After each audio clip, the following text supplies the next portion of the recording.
안녕하세요 여러분. 오늘 정말 충격적인 얘기를 들려드릴게요. 여러분이 매일 드시는 그 음식이 혹시 여러분의 무릎을 망가뜨리고 있다는 걸 아세요? 네, 맞습니다. 지금 이 순간에도 말이에요. 여러분 매일 아침 토스트에 딸기잼을 발라 드셨나요? 건강하다고 생각하면서 말이죠. 그런데 6개월 후 무릎이 너무 아파서 계단도 오르내릴 수 없게 될 수도 있습니다. 병원에서 관절염 진단을 받을 수도 있습니다. 본인이 매일 먹던 그 달콤한 음식이 관절을 서서히 파괴하고 있었다는 사실을요. 여러분도 혹시 이런 실수를 하고 계시지는 않나요? 오늘 영상 끝까지 보시면 여러분의 관절을 지키는 음식과 반대로 관절을 망가뜨리는 음식들을 정확히 알 수 있을 거예요. 그리고 이미 이 관절이 아프신 분들도 어떻게 하면 통증을 줄일 수 있는지도 말씀드릴게요. 자, 그럼 먼저 관절염이 정확히 뭔지부터 알아볼까요? 관절염은 우리 몸의 관절에 염증이 생기는 질병이에요. 특히 50대 이후부터는 관절 연골이 점점 닳아 없어지면서 뼈와 뼈가 직접 부딪히게 되죠. 이때 느끼는 그 아픈 느낌, 정말 말로 표현할 수 없을 만큼 괴롭잖아요. 그런데 여기서 중요한 건 우리가 먹는 음식이 이런 염증을 더 심하게 만들 수도 있고 반대로 염증을 줄여줄 수도 있다는 거예요. 마치 우리 몸속에서 벌어지는 전쟁에서 음식이 아군이 될 수도 적군이 될 수도 있는 거죠. 그럼 이제 본격적으로 관절염의 나쁜 음식들부터 살펴볼게요. 이 음식들은 정말로 여러분의 관절을 공격하는 적군이라고 생각하시면 돼요. 첫 번째 적군은 바로 설탕이 많이 들어간 음식들이에요. 케이크, 쿠키, 사탕, 그리고 아까 말씀드린 딸기잼까지 말이죠. 설탕은 우리 몸속에서 염증을 일으키는 물질들을 만들어내거든요. 특히 중장년층은 신진대사가 젊을 때보다 떨어져서 설탕을 처리하는 능력이 약해져요. 그래서 같은 양의 설탕을 먹어도 젊은 사람보다 더 큰 염증 반응이 일어나는 거예요. 그렇다고 단맛을 완전히 끊으라는 건 아니에요. 대신 천연 감미료나 스테비아 같은 걸로 바꿔보세요. 아니면 과일의 자연스러운 단맛을 활용하는 것도 좋고요. 두 번째 접근은 튀긴 음식들이에요. 치킨, 돈가스, 튀김 같은 것들 말이죠. 이런 음식들은 트랜스 지방이 많이 들어있어서 염증을 악화시켜요.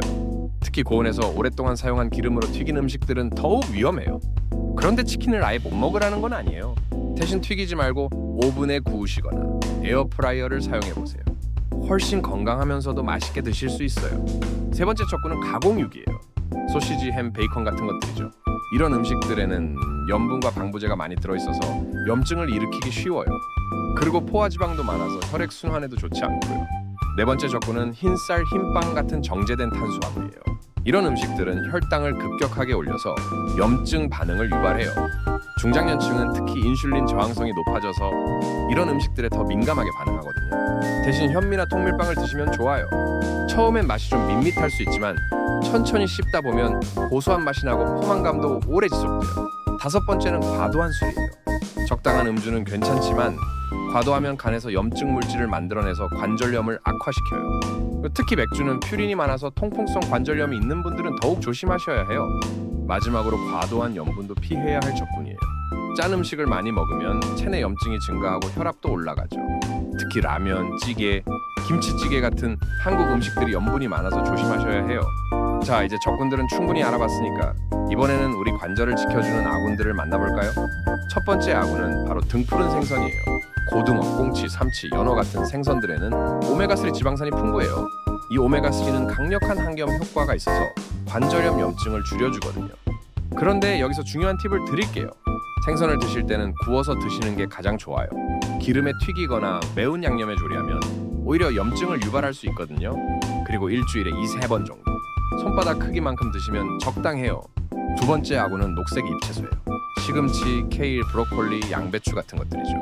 이런 채소들에는 항산화 물질과 비타민 K가 풍부해서 관절 건강에 정말 좋아요.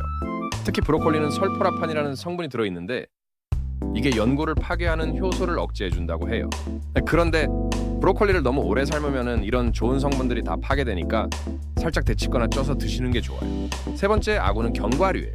아몬드, 호두, 피스타치오 같은 것들이죠. 이런 견과류들에는 비타민 E와 좋은 지방산이 들어있어서 염증을 줄여줘요. 하지만 견과류는 칼로리가 높아서 하루에 한 줌 정도만 드시는 게 좋아요. 그리고 소금에 절인 것보다는 무염 견과류를 선택하세요. 네 번째 아군은 베리류예요. 블루베리, 딸기, 라즈베리 같은 것들이죠. 이런 베리들에는 안토시아닌이라는 강력한 항산화 물질이 들어있어요. 특히 블루베리는 염증을 줄이는 효과가 정말 뛰어나다고 알려져 있어요. 아침에 요거트에 베리를 넣어서 드시거나 간식으로 드시면 좋아요. 냉동 베리도 영양가는 비슷하니까 부담 없이 드셔도 돼요. 다섯 번째 아구는 강황이에요. 카레의 그 노란색을 내는 바로 그 향신료 말이에요. 강황에 들어있는 커큐민이라는 성분이 강력한 항염 효과가 있어서 관절염에 정말 좋아요. 그런데 강황을 그냥 먹으면 몸에 잘 흡수가 안 되거든요. 후추와 함께 먹거나 기름과 함께 조리하면 흡수율이 훨씬 좋아져요. 카레를 끓일 때나 우유에 타서 골든밀크로 드시는 것도 좋은 방법이에요. 여섯 번째 아구는 생강이에요. 생강에 들어있는 진저롤이라는 성분이 염증을 줄이고 통증도 완화시켜줘요. 차로 끓여서 드시거나 요리할 때 양념으로 사용하시면 돼요. 일곱 번째 아구는 올리브 오일이에요. 특히 엑스트라 버진 올리브 오일에는 올러칸탈이라는 성분이 들어있는데 이게 이부프로펜과 비슷한 항염 효과가 있다고 해요. 샐러드 드레싱으로 사용하시거나 요리 마지막에 살짝 뿌려주시면 좋아요. 너무 높은 온도에서 가열하면 좋은 성분들이 파괴되니까 조심하세요. 여덟 번째 아구는 녹차예요. 녹차에 들어있는 카테킨, 특히 EGCG라는 성분이 연구를 보호하고 염증을 줄여줘요. 하루에 2-3잔 정도 드시면 적당해요. 그런데 녹차는 카페인이 들어있으니까 저녁에는 피하시고 공복에 마시면 속이 쓸 수 있으니까 식후에 드시는 게 좋아요. 아홉 번째 아구는 체리예요. 특히 신체리, 타트체리라고 불리는 체리에는 안토시아닌과 멜라토닌이 풍부해서 염증을 줄이고 수면의 질도 개선시켜줘요. 체리 주스로 드시거나 냉동 체리를 요거트와 함께 드시면 좋아요. 마지막 열 번째 아구는 마늘이에요. 마늘에 들어있는 알리신이라는 성분이 강력한 항염 효과가 있어요. 요리할 때 마늘을 다져서 넣거나 구운 마늘을 드시는 것도 좋아요. 그런데 마늘은 익히면 알리신이 줄어들거든요. 그래서 다진 마늘을 10분 정도 공기 중에 두었다가 요리하시면 알리신이 더 안정적으로 유지돼요. 자, 이제 이런 좋은 음식들을 어떻게 효과적으로 드실지 알려드릴게요. 첫째, 다양하게 드세요. 한 가지 음식에만 의존하지 마시고 여러 가지를 골고루 드시는 게 중요해요. 무지개 색깔처럼 다양한 색깔의 음식을 드시면 다양한 영양소를 섭취할 수 있어요. 둘째, 규칙적으로 드세요. 가끔 한번 좋은 음식을 먹는 것보다는 꾸준히 조금씩이라도 드시는 게 더 효과적이에요. 셋째, 조리법을 신경 쓰세요. 아무리 좋은 음식이라도 잘못 조리하면 오히려 해로울 수 있어요. 되도록 찌거나 굽거나 삶는 방법을 사용하고 튀기는 건 피하세요. 넷째, 식사 시간을 지키세요. 불규칙한 식사는 혈당을 불안정하게 만들어서 염증을 유발할 수 있어요.